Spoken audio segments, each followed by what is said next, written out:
Hello dear students, total English के नए video में आप सबका स्वागत है। आज हम लोग करने वाले हैं टी फ्रॉम असम का इम्पॉर्टेंट क्वेश्चंस है। हर रोज़ मैं एक नए चैप्टर का वीडियो बना रहा हूं जिसमें कि इंग्लिश और एसएसटी के चैप्टर्स इंक्लूडेड हैं। आपका एग्ज़ाम का डेट आ चुका है 26 अप्रैल, तो अब ज़्यादा दिन बचा नहीं है, तो इसके लिए हम लोग को रिविज़न करना ज़रूरी है। तो मैं सीबीएसई का जो क्वेश्चन का लेटेस्ट अभी जो सैम्पल पेपर आया है उसके लेवल के हिसाब से क्वेश्चंस पिक कर रहा हूँ और एवरीडे हम लोग नए चैप्टर को कंप्लीट कर रहे हैं। ठीक है, सो प्रीवियस वीडियो आपने नहीं देखा तो उसका लिंक मैं दे दे रहा हूँ, आप आई वाले बटन से भी देख सकते हैं। पहले हम लोग क्वेश्चंस को देखेंगे, उसके बाद मैं लास्ट में दूंगा गुरु मंत्र, और गुरु मंत्र में मैं ये बताऊंगा कि इस चैप्टर से वो कौन 3-4 पॉइंट्स हैं जो आप अगर कवर कर लेते हैं so that will be enough to answer any question from this chapter. ठीक है, वो इस चैप्टर से कोई भी क्वेश्चन पूछा जाए तो आप उसका आंसर इजीली दे सकते हैं। तो गुरु मंत्र पहले हम लोग क्वेश्चन देखेंगे, लास्ट में गुरु मंत्र देखेंगे। So without wasting the time let's start the video. आज का हमारा पहला क्वेश्चन है, this is a tea country now. ये एक स्टेटमेंट है, स्टेटमेंट टाइप का क्वेश्चन भी पूछा जाता है। कहा गया कि this is a tea country now, explain with reference to Assam. English का टर्म 1 का क्वेश्चन जिसको भी अच्छे से याद होगा, आपको पता होगा कि कितना घुमाया गया था। तो क्वेश्चन जो है वो डायरेक्ट अब नहीं पूछा जा रहा है, कॉन्सेप्चुअल पूछा जा रहा है। ठीक है, तो ये नहीं बोल रहा है कि Y it is called a tea country now, सिर्फ स्टेट कर दिया, सिंपली बता दिया कि वो टी कंट्री है।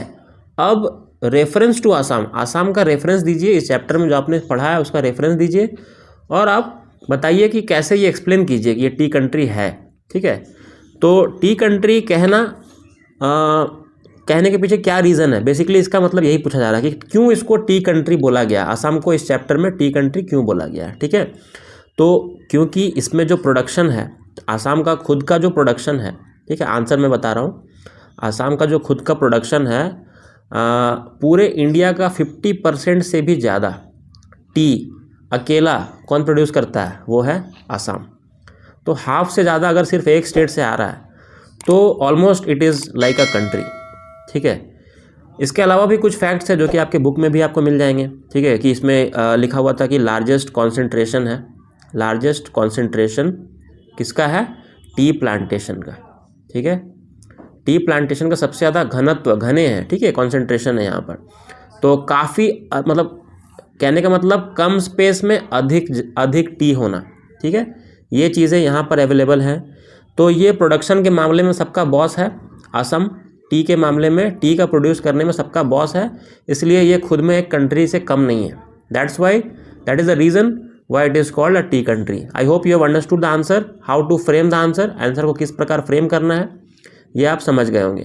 तो आप ये सब 2-3 पॉइंट्स को डील कर देंगे जो मैंने अभी आप बताया, और फिर आप इसको बता देंगे हेंस इट इज़ एक्सप्लेन्ड। ठीक है, therefore it can be said that it is a tea country, या इसमें ऐसे कह सकते हैं कि इसमें सही कहा गया कि एक tea country, it has rightly been said that it is a tea country now. ठीक है, लास्ट में आप ऐसे एंड कर सकते हैं। सो चलिए नेक्स्ट क्वेश्चन की तरफ मूव करते हैं। नेक्स्ट क्वेश्चन काफ़ी इंपॉर्टेंट है, describe a brief description about the legends regarding discovery of T. इसी को दूसरे ढंग से ही पूछा जा सकता है, narrate briefly Rajveer remarks on the discovery of T that surrounded. Rajveer जो फर्स्ट टाइमर है, वो तो है तो एक दिल्ली का लड़का, फर्स्ट टाइमर है, आसाम गया है, फर्स्ट टाइम विजिट किया उसने, लेकिन उसकी एक क्वालिटी है कि वो काफ़ी कुछ पढ़ के गया है, वो उसका होमवर्क उसने किया हुआ है। So he knows many stories regarding the discovery of tea. Tea का खोज कैसे हुआ इसके बारे में कई किताब उसने पढ़ रखे हैं, और उसके अकॉर्डिंग वो कुछ बातों को बताता है, वो कुछ लीजेंड्स को बताता है। लीजेंड्स का मतलब समझिए, यहाँ लीजेंड्स का मतलब कोई बहुत बड़ा कैरेक्टर नहीं है, लीजेंड्स का मतलब कहानी को भी लीजेंड कहा जाता है, जो पुरानी कहानी है और कोई राजा महाराजा की बहुत ग्रैंड वे में कोई स्टोरी को बताते हैं, उसको भी लीजेंड्स कहते हैं। ठीक है, तो लीजेंड्स के अनुसार डिस्कवरी ऑफ टी कहाँ पे हुआ, ठीक है, ये भी सेम बात हो गई। और दूसरा क्वेश्चन है एक ही, मतलब एक ही है, बस दूसरा तरीका से पूछा गया है इसको। Narrate briefly Rajveer remarks on the discovery of T. देखिए डिस्कवरी ऑफ टी मैच कर रहा है, डिस्कवरी ऑफ टी के बारे में बताना है। ठीक है, क्योंकि ये बात राजवीर ने बताया था इसलिए यहाँ पे ऐसा बोला जा रहा है। देखिए एक ही क्वेश्चन को 2 अलग अलग तरीके से पूछा जा रहा है, लेकिन कंटेंट जो आपका होगा, जो इसमें सब्जेक्ट मैटर होगा, वो सेम रहने वाला है, कोई चेंज नहीं होगा। ठीक है, तो समझते हैं सबसे पहले आप ऐसे स्टार्ट कर सकते हैं कि क्योंकि ये राजवीर ने कहा, तो आप ऐसे कर सकते हैं अकॉर्डिंग टू राजवीर, ऐसे आप लिख सकते हैं राजवीर के अनुसार, ठीक है, या as said by Rajveer, as told by Rajveer आप लिख सकते हैं। पहले तो वो कहता है कि that no one really knows that what is the real story behind the discovery of tea, but there are two legends, दो सुनी सुनाई कहानियाँ हैं। लीजेंड्स मतलब सुनाई जाती है, सदियों से, सालों से सुनाई जा रही है कहानियाँ। तो पहली जो स्टोरी है वो है चाइनीज़ एम्पेरर की, चाइना का एम्पेरर था, एम्पेरर मतलब किंग, ठीक है। और दूसरी जो स्टोरी थी वो थी इंडिया की, ठीक है। इंडिया में एक बुद्धिस्ट की कहानी है जो कि हम लोग समझेंगे। तो इन दोनों पॉइंट्स को जब आप डील करेंगे तब जाके ये आंसर कंप्लीट होगा। It means it is a long type question, ठीक है। अगर ऐसा क्वेश्चन आता है तो ज़्यादा उम्मीद है कि ये लॉन्ग टाइप कैटेगरी में रखा जाएगा, जबकि इसका पहला जो क्वेश्चन था वो शॉर्ट टाइप था, ठीक है, ज़्यादा कुछ उसमें लिखने का था नहीं, 3 से 4 लाइन इनफ था उसके लिए। लेकिन यहाँ पर लॉन्ग टाइप आपको बनेगा और इसमें 2 पैरा में आपको लिखना है, 2 पैरा में आपको लिखना है। पहला पैरा में आपको स्टोरी लिखना है चाइनीज़ एम्पेरर का, दूसरे सेकंड फिर पैरा चेंज करके आपको लिखना है इंडियन जो बुद्धिस्ट है जिनका नाम था बोधि धर्मा, वो लिखना है। तो थोड़ा थोड़ा मैं बता दे रहा हूँ। ऐसे तो मैं चैप्टर जो वीडियो है मेरी यूट्यूब पर, उस पर भी आप देख सकते हैं, चैनल में है, टी फ्रॉम असम में मैंने डिस्क्राइब किया था। फिर भी मैं एक शॉर्ट वे में बता देता हूँ फटाफट।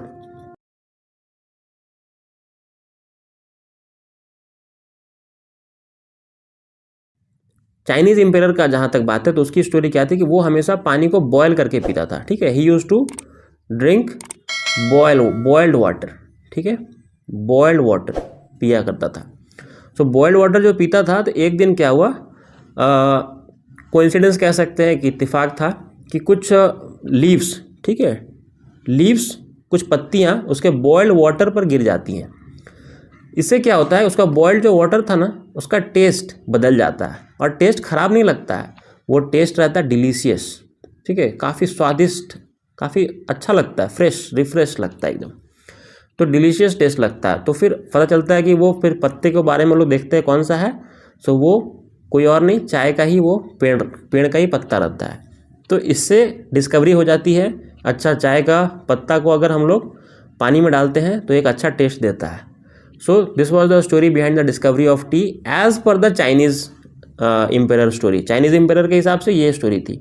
एक और स्टोरी है इसके बारे में जो कि है इंडिया की, ठीक है। इंडिया में बुद्धिस्ट मॉन्क है जिनका नाम है बोधि धर्मा, ठीक है। बोधि धर्मा ये एक बुद्धिस्ट मॉन्क थे और ये तपस्या कर रहे थे, ठीक है। तपस्या जब मेडिटेशन कर रहे थे, मेडिटेशन करने के दौरान इनकी आंखें लग जाती हैं। आंखें लगने का मतलब होता है नींद आ जाना। इन्हें जब नींद आ जाती है तो इस बात का उन्हें काफ़ी गिल्ट होता है, ख़राब लगता है, क्योंकि उस वक्त की जो तपस्या वगैरह मेडिटेशन वगैरह होता था काफ़ी सीरियसली किया जाता था, लॉन्ग टाइम तक चलता था, ठीक है। तो जब ऐसा होता है तो वो गुस्से में आके क्या करते हैं, अपने आई लिड्स, याद रखिएगा आंसर में आई लिड्स जरूर लिखिएगा, आई लिड्स, ठीक है। जो आई लिड का हिंदी होता है आंखों की पुतली, ठीक है। जो आंखों की पुतली होती है वो पुतली को, ऊपर का कवरिंग जो होता है आंखों का, उसको हटा दिया उन्होंने, मतलब कट कर दिया, ठीक है, कट करके फेंक दिया। क्यों? क्योंकि जो पुतली ना आंखों की पलकें झपकेगी और ना कभी उनका मेडिटेशन भंग होगा, ऐसा सोच के उन्होंने आई लिड्स को हटा दिया। सो दैट आई लिड, वही आई लिड जो ज़मीन पर गिरता है उसमें से ट्री एक निकल आता है और उस ट्री के 10 ट्रीज, शायद 10 ट्रीज रहते हैं वो जो निकल आते हैं, और उस ट्री के जो पत्ते हैं, उस पत्ते को कोई अगर पीता है पानी में डालकर, सो उसकी नींद है वो चली जाती है, ठीक है। It vanishes the sleep. तो ये स्टोरी है, ठीक है। क्योंकि आज भी हम लोग जानते हैं कि जब हम लोग को नींद आती है तो हम लोग चाय कॉफ़ी ये सब प्रेफर करते हैं। सो ये लॉजिक के थ्रू इसका एक स्टोरी ये दिया गया है। सो ठीक है, so you have both the stories now. So इन्हीं को आपको अपने आंसर में इंक्लूड करना है, ठीक है। अब मान लीजिए ये क्योंकि इंपॉर्टेंट है, तो डिस्कवरी ऑफ टी से रिलेटेड कोई भी क्वेश्चन इस चैप्टर से आएगा तो आपको लिखना वही है, ठीक है। ध्यान आपको यही रखना है, बस इसको घुमा के पूछा जा सकता है और ये एक्सपेक्टेड है कि घुमा के पूछा जा ही रहा है, डायरेक्टली तो आ ही नहीं रहा है। चलिए अगला क्वेश्चन देखा जाए। Question number 3, give a description of Dhekiabari tea garden as seen by Pranjal and Rajvir when they were driven through it. Pranjal और राजवीर दो फ्रेंड थे, ठीक है। प्रांजल कहाँ का था? असम का था। ये सब बेसिक नॉलेज आपको पता होना चाहिए। राजवीर कहाँ का था? दिल्ली का था, ठीक है। और प्रांजल इनवाइट करता है किसको? राजवीर को। कहाँ पर? अपने होम टाउन, अपने घर, मतलब असम। कब? During a summer vacation. Summer vacation में ये दोनों दोस्त जाते हैं प्रांजल के घर। तो असम जाएगा कोई, तो असम जाएगा और टी गार्डन नहीं दिखेगा, ऐसा तो हो ही नहीं सकता है, ठीक है। तो और प्रांजल के जो डैड है, जो पापा है प्रांजल के, वो टी गार्डन, ढेकियाबाड़ी एक प्लेस है असम में, ढेकियाबाड़ी, वहाँ का टी गार्डन है, जिसके मैनेजर कौन है? प्रांजल के डैड है, प्रांजल के पापा है। तो वो उसको दिखाने ले जाता है, किसको? राजवीर को। सो उस वक्त जब ये देखता है, जो विजुअल्स इसके सामने नज़र आते हैं, first time in his entire life that he ever visited Assam, और तब वो जाता है और उस टाइम का जो विजुअलाइजेशन जो है, जो वो देख रहा है, उसको डिस्क्राइब करना है आपको, ठीक है। वही डिस्क्राइब करना है। The beauty of Assam you have to describe. So सबसे पहले आपको बताना है ढेकियाबाड़ी टी गार्डन वो लोग कैसे जाते हैं। तो वो लोग बाई रोड जाते हैं और फिर एक कैटल ब्रिज को पहले क्रॉस करके, वहाँ पर कैटल ब्रिज, ये सब वर्ड्स आपको यूज़ करना है आंसर में। कैटल ब्रिज को क्रॉस करके वो लोग कहाँ इंटर करते हैं? ढेकियाबाड़ी टी गार्डन में। टी गार्डन में जब वो लोग जाते हैं तो वो राजवीर देख के बिल्कुल एक्साइटेड हो जाता है, बहुत ही ज़्यादा। वो कह सकते हैं ना कि लाइफ में फ़र्स्ट टाइम ऐसा हुआ, ठीक है। तो वैसी फीलिंग थी कि जो बीच में रोड है, दोनों साइड टी गार्डन है, ठीक है, टी बुशेस है, और ये कितने दूर तक है?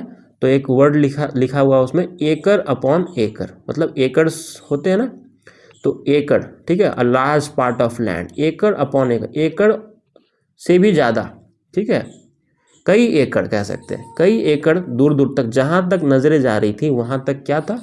टी गार्डन था।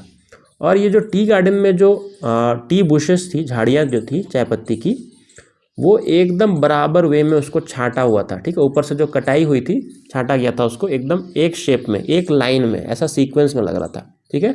उसके लिए एक वर्ड यूज़ किया होगा, well pruned, pruned to a same height, PRUNED, ठीक है। वो आप लोग लिख सकते हैं। देखने में काफ़ी अच्छा लगेगा ना, जब पूरे बहुत दूर तक एक ही हाइट का पेड़ आपको लाइन से नज़र आएगा, ठीक है। वो दिख रहा था। और जो लोग वहाँ पर प्लकिंग करते हैं, मतलब टी गार्डन में चाय की पत्तियाँ, टी लीव्स जो प्लक करते हैं, तोड़ते हैं, वो लोग वहाँ पर मौजूद थे। उनके पीठ पे एक बास्केट था और उन्होंने एक एप्रन पहना हुआ था, एप्रन, ठीक है, एप्रन, जैसे खाना बनाते वक्त जो एप्रन पहनते हैं हम लोग, ठीक है, प्लास्टिक एप्रन पहना हुआ था। और जो बास्केट था उसमें वो लोग चाय की पत्तियों को प्लक कर करके डालते जा रहे थे। और कौन से, किस टाइप की पत्तियों को डाल रहे थे? एकदम न्यूली स्प्राउटेड, न्यूली स्प्राउटेड, ये सब वर्ड आपको यूज़ करना पड़ेगा आंसर में, ठीक है, to make your answer more informative. Newly sprouted, sprouted मतलब होता है जो अभी अभी जो खिला है, बोलते हैं ना, कली जैसा होता है एकदम, तो वैसे ही जो एकदम ग्रीन लीव्स होते हैं, ठीक है। ध्यान से देखिएगा, अगर आपके पास आसपास कोई पेड़ हो, तो पेड़ की जो डाली होती है, जैसे कि ये डाली है, तो ये जैसे कि पत्ते हैं तो बड़े साइज़ के इधर आपको मिलेंगे। जो यहाँ पर जो होगा ना एकदम, वो एकदम छोटा साइज़ का होगा, और इसका जो कलर और जो शाइन होगा ना, बाकी सबसे बिल्कुल अलग होता है। तो ऐसे ही चाय के साथ भी होता है। तो इस वाले को प्लग किया जाता है to get the best taste, ठीक है, फ्रॉम द टी, इसलिए ये यूज़ करते हैं। तो आपको बस ये लिखना है, दैट विल बी अनफ। अगला क्वेश्चन क्या है? What did Rajveer see when he entered the T state? तो मुझे नहीं लगता इसमें कुछ अलग से लिखने की ज़रूरत है। The matter should be same, बस पूछने का तरीका अलग हो गया, बट कंटेंट तो वही रहेगा, आपका आंसर भी वही रहना चाहिए। What made Rajveer amazed on the way? What made Rajveer amazed on the way? Rajveer को रास्ते में क्या दिखा? तो यही सब दिखा, उसको भी टी गार्डन ही दिखता है। तो आप इसको एक्सप्लेन कर सकते हैं। देखिए, पूछने के बहुत तरीके हैं, बट मैटर जो होगा वो सेम होगा, ठीक है। चलिए, तो ये सब क्वेश्चन आपको समझ में आ गया। अब नाउ इट्स टाइम फॉर गुरु मंत्रा। गुरु मंत्रा मैं बताऊंगा कि इस चैप्टर से आपको वो कौन से 3-4 पॉइंट है जो आप कर लें, तो I think it will be enough, ठीक है, आई am sure it will be enough. तो पहला पॉइंट है कि ये राजवीर और प्रांजल का इंट्रो, ठीक है, राजवीर और प्रांजल का इंट्रो पार्ट, ठीक है, इंट्रो का मतलब प्रांजल के पापा क्या करते हैं, वो कहाँ रहता है, राजवीर कहाँ रहता है, एंड बोथ आर फ्रेंड्स, जो चैप्टर के इंट्रोडक्शन में दिया हुआ है। बस ये एक एक दो दो लाइन का आप कर लीजिएगा, इससे शॉर्ट क्वेश्चन आने का चांसेस है, ठीक है। फिर नंबर 2 कि राजवीर जो स्टोरी बताता है, ये बहुत इंपॉर्टेंट है, जो कि टी को डिस्कवरी किस प्रकार किया गया, डिस्कवरी ऑफ टी, इसके ऊपर जो स्टोरी राजवीर बताता है। जो 2 स्टोरीज मैंने बताया, एक चाइनीज़ एम्परर और एक इंडियन मॉन्क वाला, बुद्धिस्ट मॉन्क वाला, ये आपको अच्छे से करना होगा, ठीक है। नंबर 3 इज़ द डिस्क्रिप्शन, ठीक है, डिस्क्रिप्शन। इसलिए मैंने भी वही सब क्वेश्चन यहाँ पर पिक किया है, ताकि वो आपको ये सब टॉपिक को कवर कर दे। एक तरह का मैंने एक्सप्लेनेशन इसका ऑलरेडी दे दिया, ठीक है। बस आपको पॉइंट्स बना के रखना, हर चैप्टर के बाद में इन पॉइंट्स को लिख के रख लीजिए कॉपी में, कि ये पॉइंट अगर कर लेंगे तो चैप्टर का रिवीजन हो जाएगा, ठीक है। अब ज़्यादा टाइम है नहीं कि पूरा का पूरा चैप्टर लेके बैठे हम लोग, तो these are the main parts, important parts. If we will see this things, so it will help a lot and it will save the time as well. So description of the beauty of Assam, तो वही जो tea gardens में उसने देखा था, ये खूबसूरती की तारीफ ये वो करता है, बस यही, ठीक है। ये 3 पॉइंट अगर आप कर लेते हैं, so I am sure you will be able to answer all the questions asked from this chapter. अगर आपको वीडियो अच्छा लगा हो तो ज़रूर से इसको लाइक कर दें, अपने फ्रेंड्स के साथ शेयर करें और चैनल को सब्सक्राइब कर दें। Thank you so much.